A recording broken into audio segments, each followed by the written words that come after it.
Chemical kinetics के आज की क्लास में आपको ये बताया जाएगा कि जो आपने इसके पहले के वीडियोस में पढ़ लिया था कि रासायनिक अभिक्रियाओं के कितनी प्रकार की कोटियां होती हैं, केमिकल रिएक्शन की मॉलिक्यूलरिटी और ऑर्डर ऑफ रिएक्शन में क्या रिलेशन, क्या डिफरेंस होता है। ठीक है, तो मॉलिक्यूलरिटी और ऑर्डर ऑफ रिएक्शन के बारे में थोड़ा सा एक चर्चा हम कर देते हैं कुछ शॉर्ट लेवल पे कि जैसे मॉलिक्यूलरिटी ऑफ रिएक्शन का मतलब यही हुआ कि किसी भी केमिकल रिएक्शन के इनिशियल स्टेट में, प्रारंभिक स्टेट में नंबर ऑफ मॉलिक्यूल्स जितने इन्वॉल्व होते हैं वो उस रिएक्शन की मॉलिक्यूलरिटी कहलाती है। अगर कोई रिएक्शन एक से अधिक स्टेप्स में कैरी ऑन करता है तो उस कंडीशन में जो स्लो स्टेप में रिएक्शन चलता है उस रिएक्शन में जितने नंबर ऑफ मॉलिक्यूल्स इन्वॉल्व होंगे वो नंबर ऑफ मॉलिक्यूल्स रिएक्शन की मॉलिक्यूलरिटी कहलाएंगे। ठीक है, ऑर्डर ऑफ रिएक्शन की जब बात हम करते हैं तो ऑर्डर ऑफ रिएक्शन में ये कहा जा सकता है कि किसी भी केमिकल रिएक्शन का ऑर्डर रिएक्टेंट की वो मात्रा को प्रदर्शित करता है जो मात्रा प्रोडक्ट में कन्वर्ट होती है। बात समझ में आया? ऑर्डर ऑफ रिएक्शन में ये जरूरी नहीं है कि किसी केमिकल रिएक्शन में इन्वॉल्व हुए सभी रिएक्टेंट विशिष्ट प्रोडक्ट बना ले, ये हो भी सकता है, नहीं भी हो सकता है।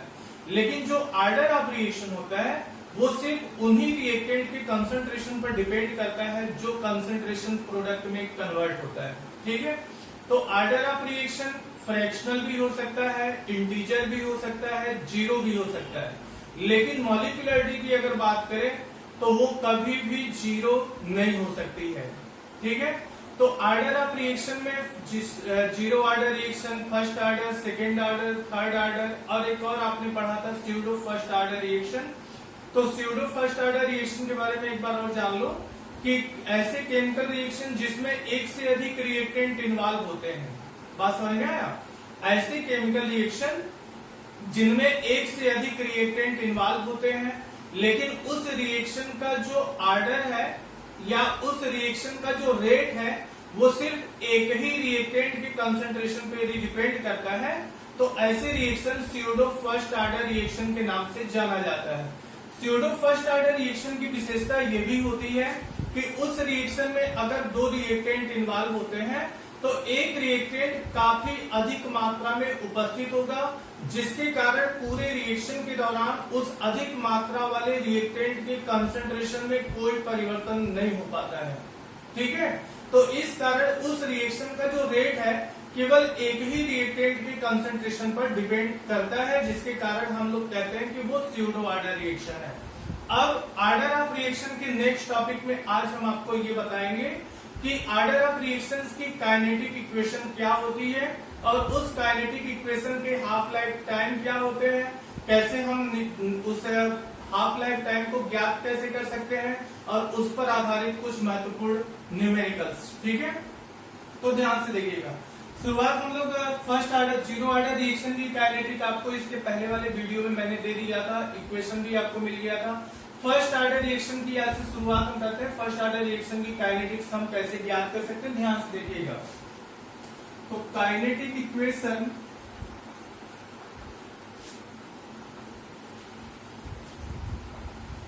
Of first order reaction, first order reaction का काइनेटिक इक्वेशन।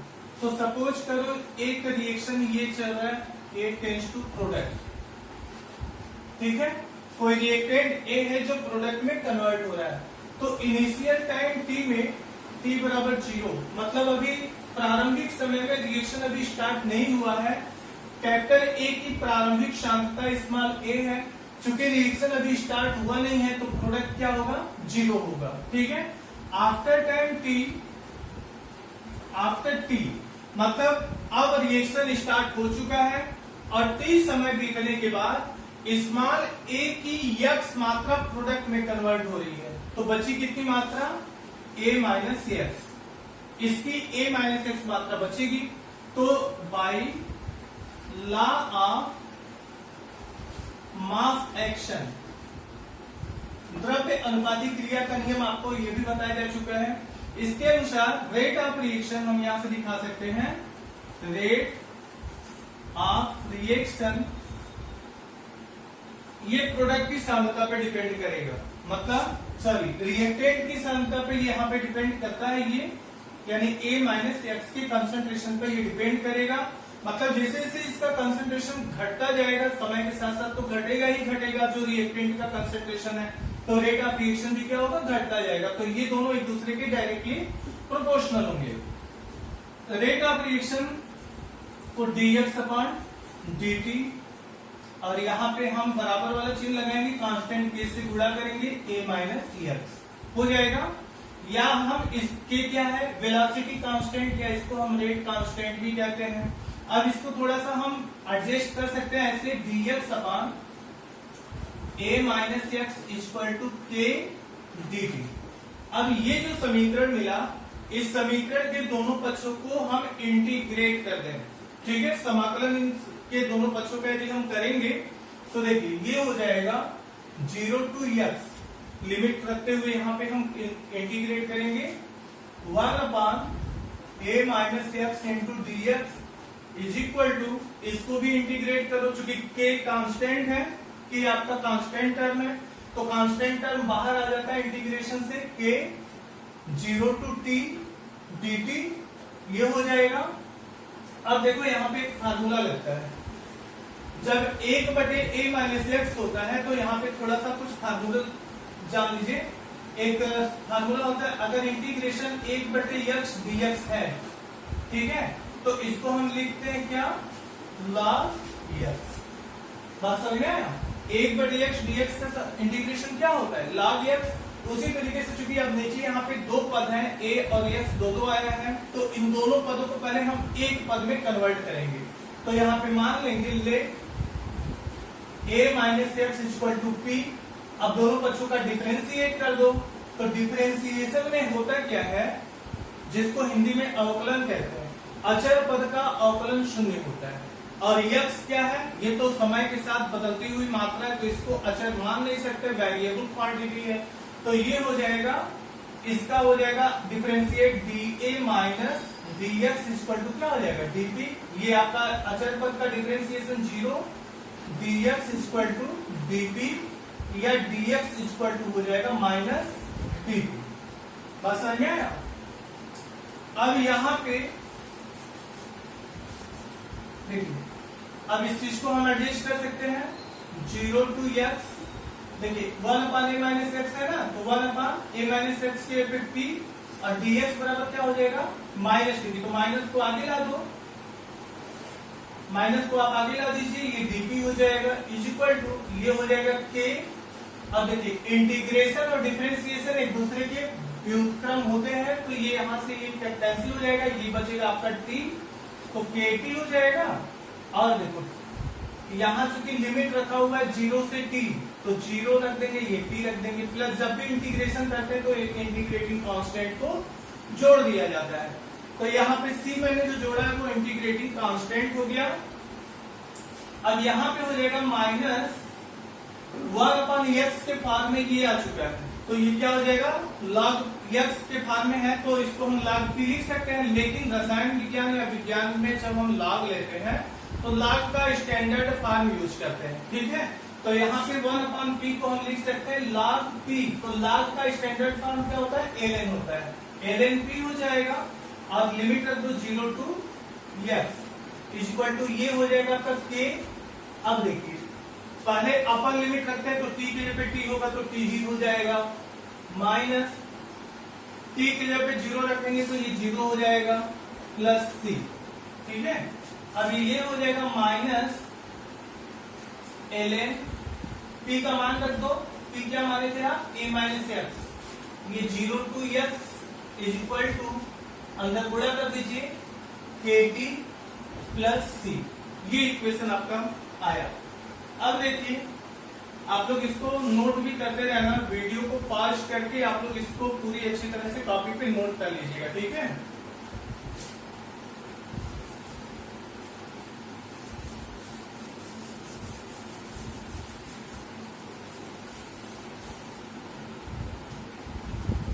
अब देखिए यहाँ पे हम लिख सकते हैं माइनस ln अब देखो x के पे x रखेंगे तो x ही हो जाएगा, लिमिट रख रहे हैं ln a minus x minus, अब x के पे क्या लिखेंगे, 0 लिखेंगे तो हो जाएगा ln a बराबर kt प्लस c, ये हो गया।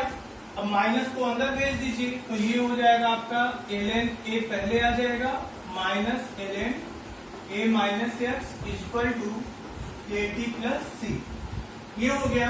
अब देखो कंडीशन यहाँ पे हम लगाते हैं, जब समय t बराबर 0 था तो x का मान क्या है, यहाँ पे 0 है, यानी जब t बराबर when t बराबर 0 तो उस कंडीशन में क्या था, x बराबर 0, तो ये वैल्यू उठा के जरा इस समीकरण में रखो तो ये हो जाएगा आपका ln a माइनस x के लिए आप क्या लिखेंगे 0, तो ये भी हो जाएगा ln a इक्वल टू के t के लिए पे क्या लिखेंगे 0, तो ये 0 हो जाएगा प्लस क्या बचेगा, c बचेगा, ये कैंसिल हो जाएगा और ये इंप्लाई करेगा c बराबर 0। अब c बराबर 0 उठा के यहाँ रखेंगे तो आपका ये समीकरण मिलेगा ln a minus ln a minus x equal to kt। अब फिर देखो एक log का नियम यहाँ पे लागू होता है, log a minus log b बराबर होता है log a बटे b, तो इसको हम लिख सकते हैं ln a बटे a minus x equal to kt, ठीक है। अब इस ln को log में कन्वर्ट कर दो, ठीक है।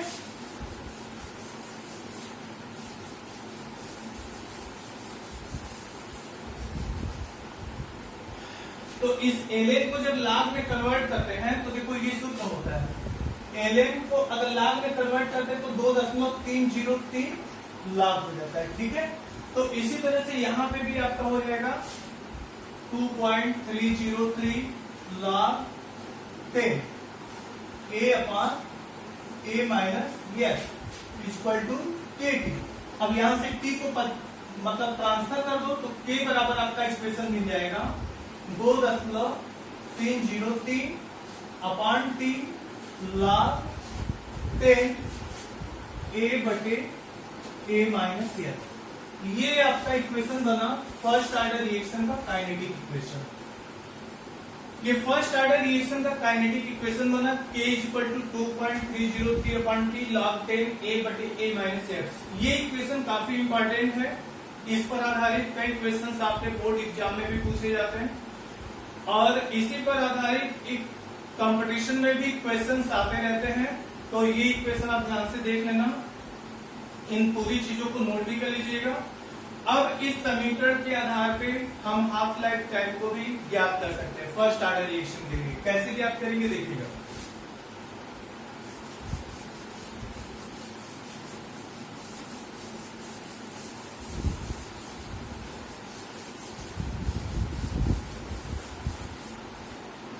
हाफ लाइफ टाइम में क्या होता है, पहले ये जान लो हाफ लाइफ टाइम होता क्या है। तो जितने समय में कोई पदार्थ अपनी पूरी मात्रा की आधी मात्रा विघटित हो जाए, ठीक है। जैसे मान लो कोई 10 ग्राम पदार्थ है और 5 मिनट में उसकी 5 ग्राम मात्रा प्रोडक्ट में परिवर्तित हो रही है या 5 ग्राम मात्रा उसकी अपघटित हो जा रही है, तो उस पदार्थ का हाफ लाइफ टाइम क्या होगा, 5 मिनट, ठीक है। तो जितने समय में कोई पदार्थ अपनी पूरी मात्रा की आधी मात्रा शेष रह जाए या आधी मात्रा को विघटित होने में किसी पदार्थ को जितना समय लगता है वो समय उसका हाफ लाइफ टाइम कहलाता है। तो यहाँ पे भी हम इसका हाफ लाइफ पीरियड निकाल सकते हैं। तो प्रारंभिक मात्रा A की प्रारंभिक मात्रा क्या आपने माना था, A, ठीक है। हाफ लाइफ टाइम को T हाफ या T 0.5 द्वारा प्रदर्शित किया जाता है, ठीक है। तो अब प्रारंभिक मात्रा चूंकि A है तो अर्ध आयु काल यानी हाफ लाइफ टाइम बीतने के बाद इसकी मात्रा क्या हो जाएगी, A की मात्रा x/2, मतलब आधी मात्रा इसकी विघटित हो रही है, सॉरी ऐसे समझो, प्रारंभिक मात्रा A है और इसकी विघटित होने वाली मात्रा x है। तो जो x मात्रा विघटित हो रही है वो किसके बराबर हो जाएगी, प्रारंभिक मात्रा की आधी अर्ध आयु काल में, ठीक है। हाफ लाइफ टाइम बीतने के बाद विघटित हुई मात्रा प्रारंभिक मात्रा की आधी शेष रह जाएगी। तो ये वैल्यू उठा भी इसमें रख दीजिए आप। तो k बराबर हो जाएगा 2.303 अपॉन टी के जगह पे हम t हाफ लिखेंगे, हाफ लाइफ टाइम को log 10 a बटे a माइनस एक्स के जगह पे a/2 हो जाएगा। अब इसको आप इसको इधर ला दो, इसको नीचे कर दो, तो t हाफ इक्वल टू हो जाएगा 2.303 अपॉन के log 10। अब ये देखो ये a हो जाएगा और नीचे क्या हो जाएगा a/2।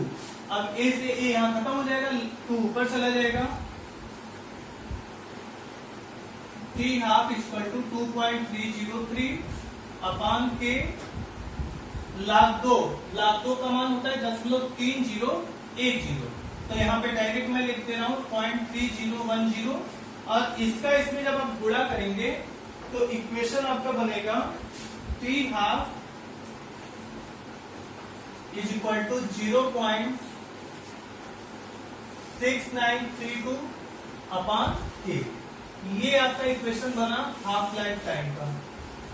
अब देखिए half life time first order reaction के लिए इसमें ना तो कहीं स्मॉल a दिख रहा है ना तो कहीं x दिख रहा है।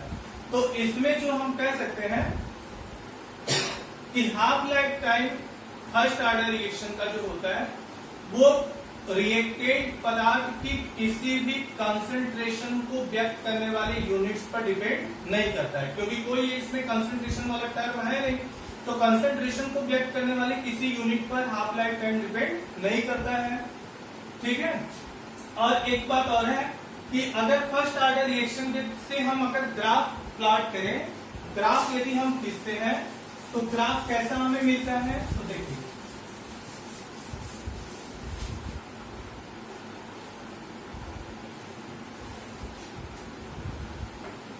log a माइनस एक्स मतलब कंसंट्रेशन और समय t के मान यदि ग्राफ प्लॉट किया जाए, ठीक है, concentration log a minus x और समय t के बीच यदि ग्राफ खींचेंगे तो ऐसी सीधी रेखा हमें प्राप्त होती है।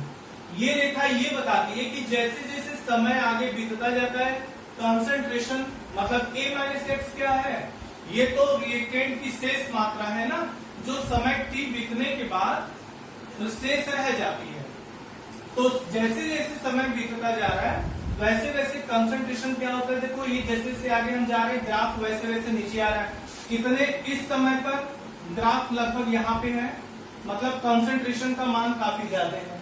समय और आगे आप बढ़ा दो, यहाँ पे देखो तो कंसंट्रेशन की जो वैल्यू है वो और घटती जा रही है, मतलब जैसे जैसे समय बीतता जाएगा वैसे वैसे रिएक्टेंट का कंसंट्रेशन क्या होता जाएगा, घटता जाएगा। तो ये आपके फर्स्ट ऑर्डर रिएक्शन का ग्राफिकल रिप्रेजेंटेशन है, इसको भी आप समझ लेना। ठीक है, ये रहा आपका फर्स्ट ऑर्डर रिएक्शन की काइनेटिक्स और उसके ये काइनेटिक इक्वेशन। ऐसे ही सेकेंड ऑर्डर और थर्ड ऑर्डर के भी काइनेटिक इक्वेशन को ज्ञात किया जा सकता है, लेकिन आपके सिलेबस में वो रखा नहीं है उसकी काइनेटिक्स, इसलिए केवल उसके समीकरण को आप जान लो। ठीक है, तो केवल इक्वेशन में आपको बता दे रहा हूं सेकेंड ऑर्डर और थर्ड ऑर्डर के लिए क्या होता है। For second order reaction, second order reaction का काइनेटिक इक्वेशन के बराबर 1/t x upon a into a minus X, ये इक्वेशन होता है सेकेंड ऑर्डर रिएक्शन के लिए। यहाँ पे भी आप हाफ लाइफ टाइम निकाल सकते हो, तो t की जगह पे t को इधर ला दो, k को नीचे ला दो, और t की जगह पे हाफ लाइफ टाइम के लिए क्या हो जाएगा t हाफ 1/k इंटू देखिए x बराबर क्या हो जाएगा a/2 बटे a ब्रैकेट में a माइनस a/2। ठीक है, अब यहां से t half is equal to 1/k, ये आपका हो जाएगा a/2 अपॉन a, आप घटाओगे ना तो ये हो जाएगा a/2।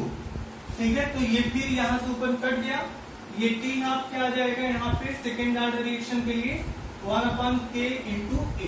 अब यहाँ देखो सेकेंड ऑर्डर रिएक्शन का हाफ लाइफ टाइम जो है वो रिएक्टेंट के प्रारंभिक कंसंट्रेशन पर डिपेंड करता है। ठीक है, मतलब सेकेंड ऑर्डर रिएक्शन का हाफ लाइफ टाइम जो होता है वो रिएक्टेंट के इनिशियल कंसंट्रेशन पर डिपेंड करता है। और किस प्रकार की डिपेंडेंसी होती है? इनवर्सली प्रोपोर्शनल होता है या रेसिप्रोकल होता है। ठीक है, मतलब व्युत्क्रमानुपातिक। मतलब यहाँ पे कंसंट्रेशन यदि बढ़ता है तो हाफ लाइफ टाइम उसका घटता चला जाएगा सेकेंड ऑर्डर रिएक्शन के लिए। इसी प्रकार थर्ड ऑर्डर रिएक्शन के लिए देख लीजिए।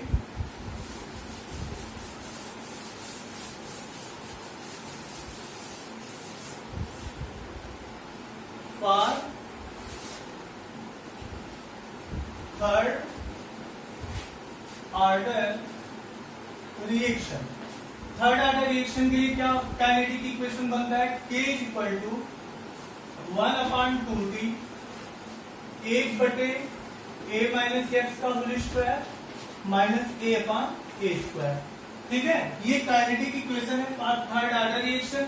यहाँ पे भी आप निकाल सकते हो T half value, T half equal to हो जाएगा 1/2K, ये आपका हो जाएगा 1/a माइनस एक्स के पे a/2 हो जाएगा स्क्वायर माइनस 1/a स्क्वायर। ठीक है, अब यहां से आप निकाल सकते हैं T half equal to 1/2K। ये देखिए a माइनस a/2 का मतलब हो जाएगा a/2, तो ये हो जाएगा आपका a स्क्वायर अपॉन 2 गुना के 4, ये हो जाएगा माइनस 1/a स्क्वायर। ठीक है, या T हाफ इक्वल टू हो जाएगा 1/2K, ये 4 ऊपर चला जाएगा और नीचे a स्क्वायर साथ डायरेक्ट हम लिख सकते हैं, a स्क्वायर एलसीएम हो जाएगा, 4 माइनस 1 हो जाएगा 3। ठीक है, या हम इसको T हाफ इक्वल टू लिख सकते हैं 3/2KA स्क्वायर। ये थर्ड ऑर्डर रिएक्शन के लिए हाफ लाइफ टाइम हो गया। और थर्ड ऑर्डर रिएक्शन का जो हाफ लाइफ पीरियड होता है वो इनिशियल कंसंट्रेशन के स्क्वायर वैल्यू के इनवर्सली प्रोपोर्शनल होता है। तो यहाँ पे हम लोग साफ देख रहे हैं कि सिर्फ फर्स्ट ऑर्डर रिएक्शन का ही हाफ लाइफ टाइम ऐसा है जो इनिशियल कंसंट्रेशन पर डिपेंड नहीं करता है या किसी भी रिएक्टेंट अथवा प्रोडक्ट के कंसंट्रेशन पर डिपेंड नहीं करता है, जबकि सेकेंड ऑर्डर रिएक्शन का हाफ लाइफ टाइम जो है वो इनिशियल कंसंट्रेशन के फर्स्ट पावर के इनवर्सली प्रोपोर्शनल है और ये सेकेंड पावर के इनवर्सली प्रोपोर्शनल है। तो ये आपका काइनेटिक्स का पूरा कंप्लीट चैप्टर आज ये समाप्त हुआ। अब इस पर आधारित कुछ क्वेश्चंस आप जान लो कैसे आते हैं। जैसे मान लीजिए फर्स्ट ऑर्डर रिएक्शन पे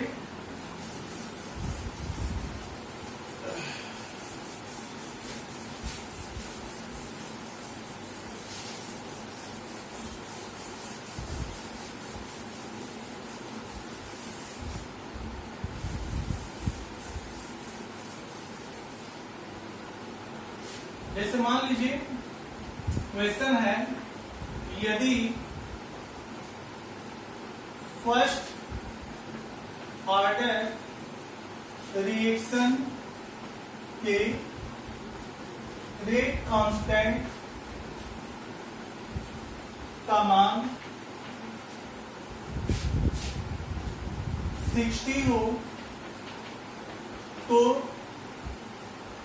रिएक्शन के हाफ लाइफ टाइम का मान क्या होगा? ठीक है, अर्धआयुकाल का मान क्या होगा? तो समीकरण आपको जैसा कि पता है T half equal to 0.6932 upon K। तो यहाँ पे आप वैल्यू सीधे रख सकते हो 0.6932 और रेट कांस्टेंट की वैल्यू दे रहा है कितना 60, तो K का मान यहाँ पे 60 लिखकर इसको आप डिवाइड करेंगे और डिवाइड करने के बाद जो वैल्यू आएगी वो इसका हाफ लाइफ टाइम आ जाएगा और अर्धआयुकाल जो आएगा वो जो वैल्यू आएगी वही इसका क्या हो जाएगा, आंसर हो जाएगा। ठीक है, तो इसको आप सॉल्व कर लीजिएगा। इसी तरह से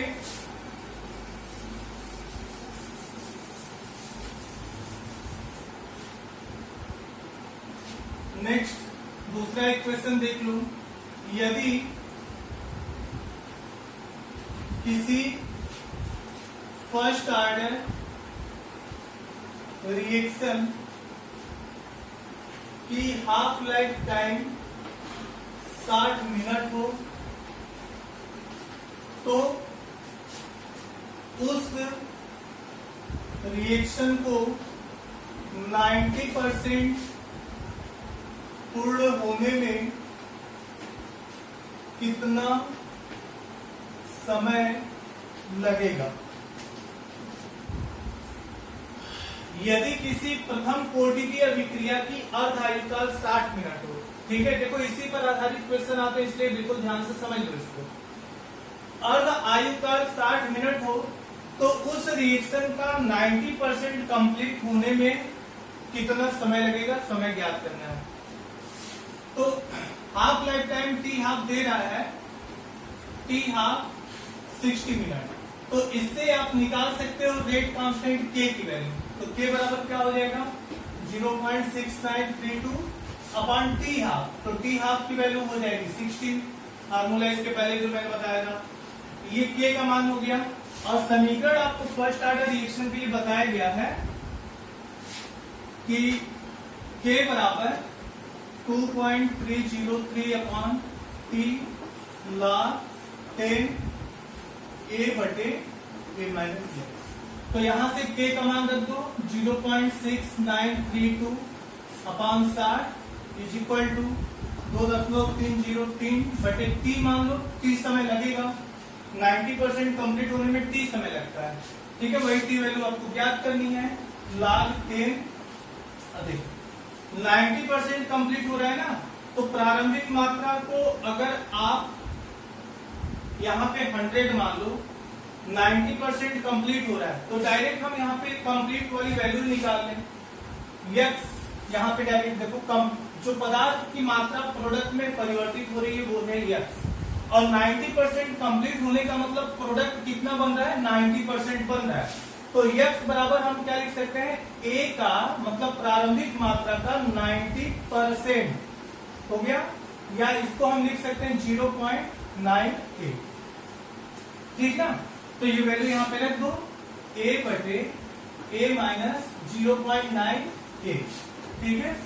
ये अब सॉल्व कर लीजिए इसको, 0.6932 बटे 60 2.303 अपॉन टी log, ये हो जाएगा आपका a बटे, ये आप घटाएंगे तो 0.1 a आ जाएगा, a से a कैंसिल हो जाएगा, और 10 में हटाएंगे तो log 10 आ जाएगा ये वैल्यू। तो ये आप लिख सकते हैं 0.6932 upon 60 is equal to 2.303 upon T, और ये हो जाएगा log 10। तो log 10 की जो वैल्यू होती है वो 1 होती है, तो यहां से t बराबर आप क्या लिख सकते हैं, t बराबर हो जाएगा 2.303 इंटू 60 अपॉन 0.6932। अब इसको आप सॉल्व करेंगे जब आप, तो t की वैल्यू आ जाएगी 199 मिनट, ठीक है। ये इसका आंसर हो जाएगा, मतलब 199 मिनट के बाद पदार्थ जो है, जो रिएक्टेंट है वो 90% प्रोडक्ट में कन्वर्ट हो जाएगा। बात समझ में आया। तो ये रहा काइनेटिक्स, और काइनेटिक्स पर आधारित कुछ प्रॉब्लम्स। इसी आधार पे आपको एग्जाम, बोर्ड एग्जाम में क्वेश्चंस मिलेंगे, कंपटीशन एग्जाम में भी इसी फार्मूले पर आधारित क्वेश्चंस आते रहते हैं। अपने एनसीईआरटी की बुक से आप लोग और भी एक्सरसाइज के प्रॉब्लम्स को देखो, और जो भी प्रॉब्लम बने उसको आप सेंड करो, ठीक है। तो आपके प्रॉब्लम का सोल्यूशन आपको मिलता रहेगा। तो ये रहा आपका पूरा केमिकल काइनेटिक्स। इसके आगे नेक्स्ट चैप्टर हम नेक्स्ट वीडियो में आपको देंगे। आज के लिए इतना है, थैंक्स।